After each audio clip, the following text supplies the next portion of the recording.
Baby Blue, ici pour Couleur 3, Radio Downtown Boogie with the one and only performer, songwriter, rapper, singer, fashion designer, the list goes on and on.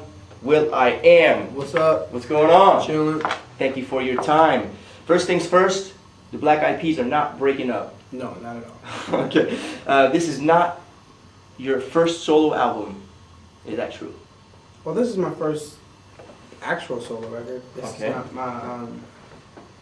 I've done like side projects, like on BBE, and I wouldn't consider those solo projects. You know, one was a score. Lost Change. I scored a film, and Must Be 21 was just a compilation of like my beats with my favorite rappers on it. So this is my first solo project. Okay. And describe this project to the Swiss people. What's behind the album title? Songs About Girls is,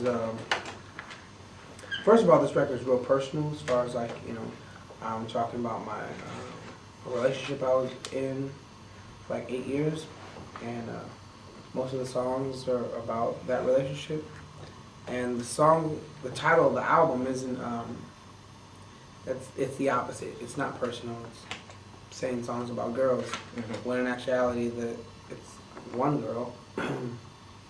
Pretty much. There's other songs about like a stripper I used to date when me and my ex-girlfriend were broken up.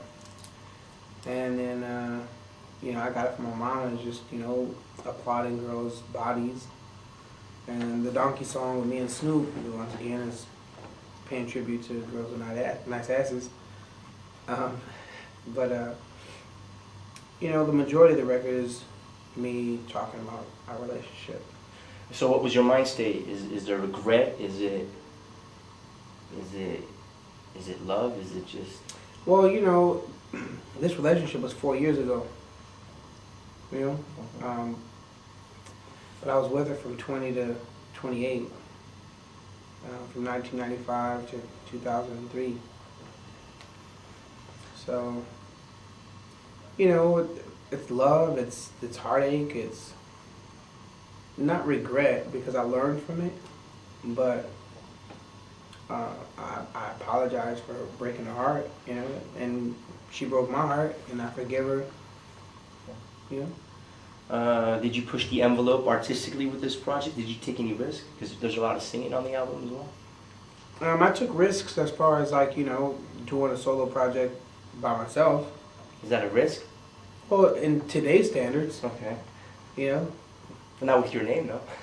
But people like, you know, like, people like, they come out, they do an album, and it's like, got everybody on it, you know? So it's just like, this one, you know, it's ballsy just to come out by yourself.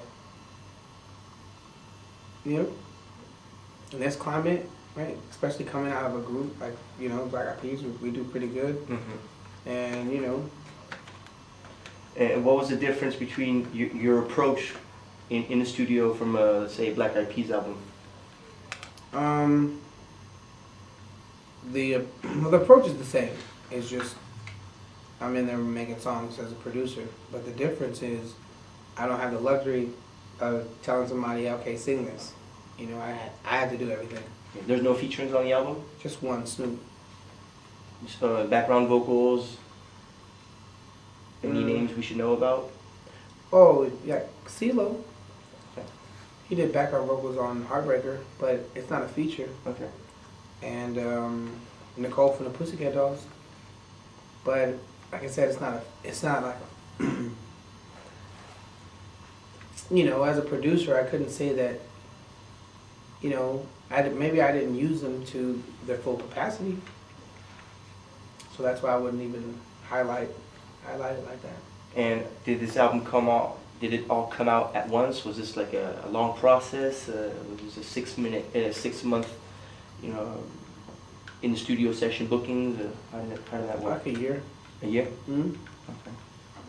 I asked Macy Gray when I interviewed her not too long ago what it was like to work with you, and she said basically you had hundreds of ideas per minute, literally, and the hardest part was for her to keep you on that one idea that convinced her maybe to work on, and you know that was pretty funny. I can imagine you in the studio Um,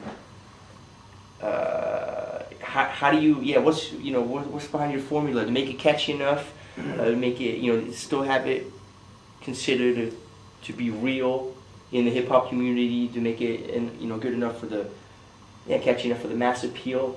How do you blend that all into making a hit? When you're making a hit, the thing that you don't do is you don't think about what's real in the hip hop community.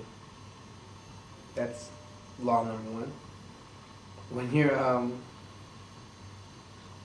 that's it. That's the biggest law. Yep.